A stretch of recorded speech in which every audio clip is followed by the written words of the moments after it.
ليبلوكم أيكم أحسن عملا وهو العزيز الغفور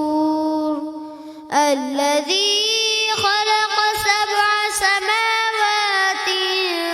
طباقا ما ترى في خلق الرحمن من تفاوت فارجع البصر هل ترى من فطور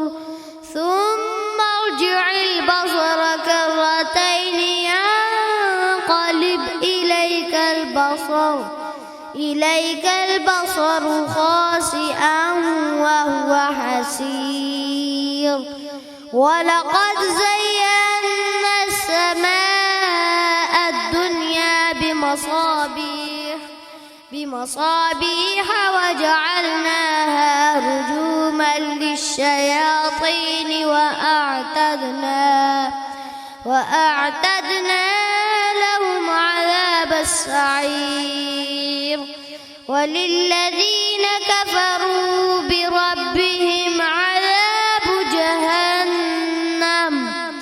وبئس المصير إذا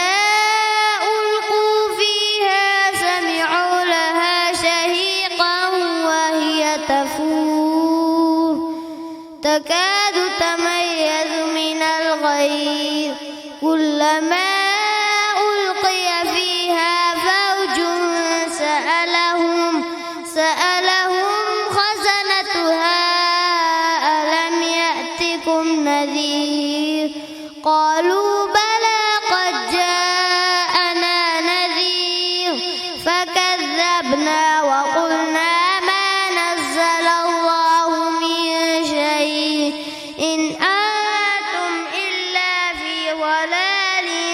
كبير وقالوا لو كنا نسمع أو نعقل ما كنا في